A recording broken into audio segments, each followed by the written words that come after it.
The next concepts we need to think about have to do with whether we need to spend more effort conserving the species in their native habitat or outside of their native habitat. And that's basically what these two terms mean. So in situ means conserving the species in their situation, meaning their natural habitat. So that's a good way to remember the difference. In situ, in their natural habitat. And this is the best strategy if possible. It's likely to have the best gene pool. It can be very difficult to maintain genetic diversity inside zoos or aquariums or botanical gardens. It helps maintain natural interactions with other species, so they continue to be interacting with their native prey. They retain any behaviors they need to avoid their native predators. And it allows them to continue to adapt to changing environmental conditions. Whereas if you pull them out and have them in botanical gardens or zoos or aquariums, they might adapt to those habitats, which is not what we want. The other thing to do is ex situ conservation.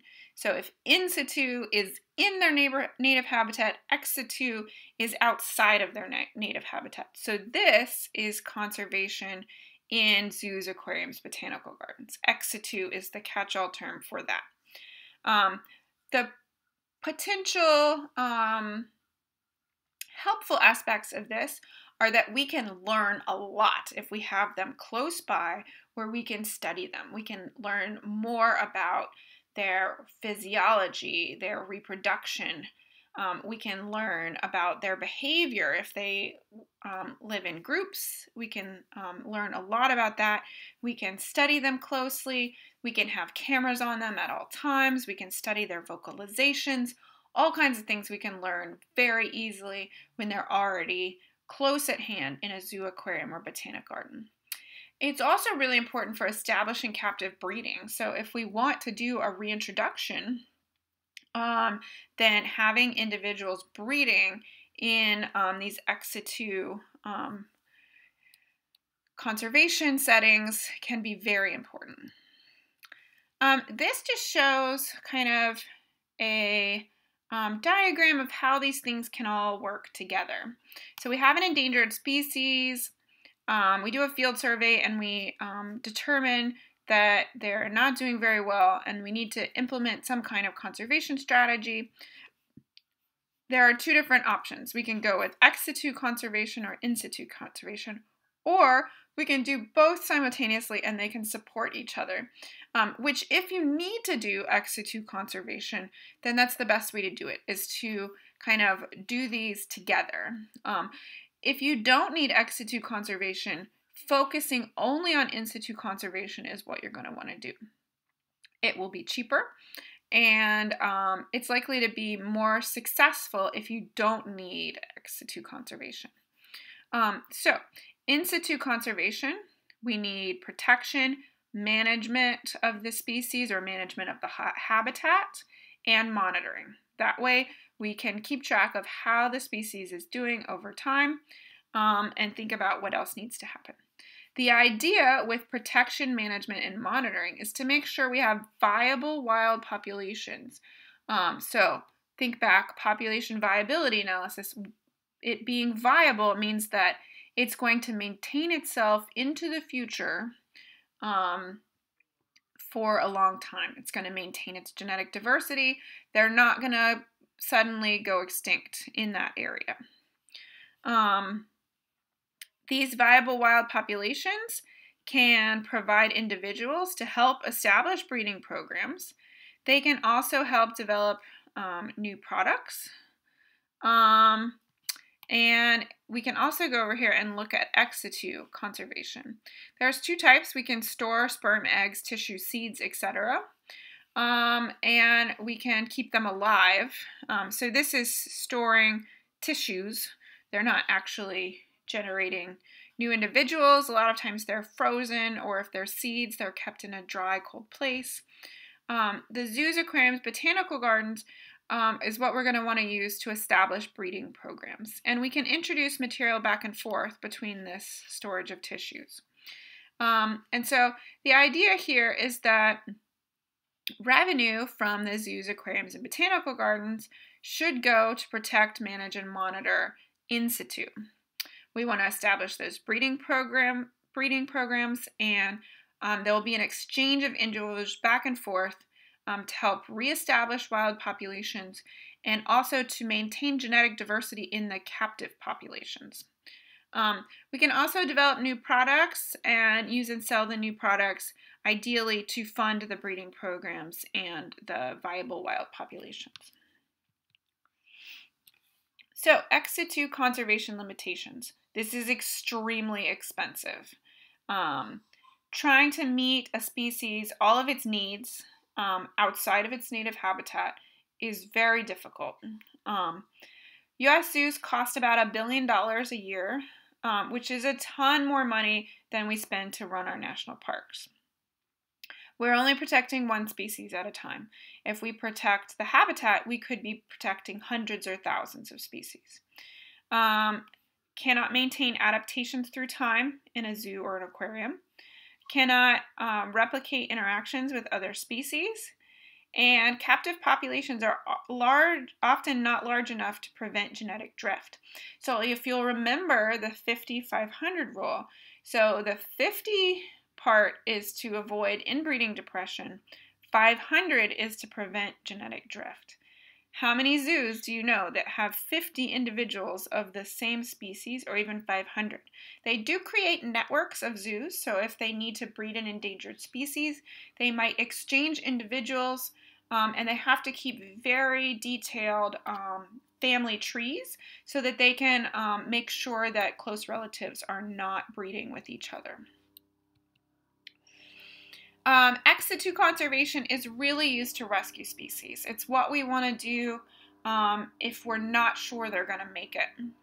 Provides individuals for reintroductions. It is very important for public awareness and education. Zoos could be more effective if they spent more money and effort on smaller species. So a lot of times when people go to the zoo, they want to see those big charismatic things. They want to see elephants, they want to see giraffes, they want to see monkeys and hippos and tigers and lions. And those things are especially expensive, and it's really hard. No zoo is going to keep 50 lions, right? But they might keep 50 frogs or 50 mice. Or 50 small plants. So you could see that that would cost less and potentially have more individuals, and a lot of zoos are putting more money into smaller species. So this is amphibians, and we've talked about this several times, that amphibians are the most threatened vertebrate group, vertebrate order in the world. And we see that the number of amphibians in zoos has been increasing through time. And so this top one, red line, is the total number of critically endangered and endangered, and extinct in the wild species, excuse me. The blue is the number of endangered species, green is the number of vulnerable species, and the orange is the total of non-globally threatened species. So all types of amphibians are increasing in zoos for the last 20 years. This looks at the number of terrestrial vertebrates maintained in zoos. And so you can see it's a large number of individuals, and we still have mostly mammals and birds in our zoos. But you can see that amphibians has come up quite a lot. In North America, there are almost as many amphibians as mammals in zoos. And you can see that it's a little bit different in Asia, and Australasia, and Africa. This is worldwide totals, the number of taxa. The percent that are wild-born has been decreasing through time. So this is some progress.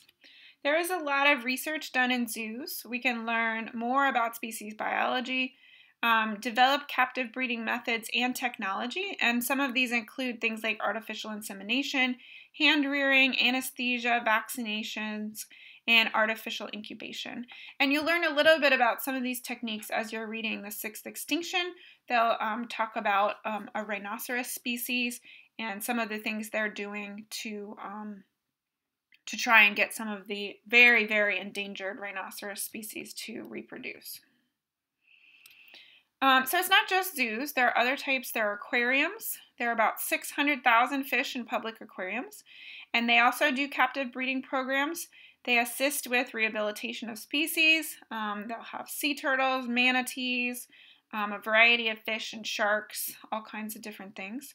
Botanical gardens and arboretums are also really important. If you're not familiar with the term arboretum, it's basically like a tree zoo. So a botanical garden is broader, meaning lots of different kinds of plants, whereas arboretums are focused on trees. There are 1,775 botanical gardens and arboretums. We have an arboretum here on campus, on South Campus. It has a number of interesting tree species in it that you can go check out. It's also a very important resource for research and education. They have about 4 million individuals from about 80,000 species, which is about 30% of the known species of plants. And they do the same kinds of things in botanical gardens. They propagate plants for reintroductions and study them and do lots of important conservation research. Another type of ex situ conservation is called a seed bank. And this is collection of seeds as backups and stores of genetic diversity. They keep the seeds dormant in cold, dry conditions. There are about 1,000 seed banks, representing about 10% of the plants that we have described. There are concerns about power failure. So if it's dependent on the grid, if the power goes out or there's some kind of weather-related catastrophe, or even war-related catastrophe, it's prompted scientists to establish a seed bank in Svalbard, which is below the permafrost, so they don't actually need electricity to keep the seeds dry and cold.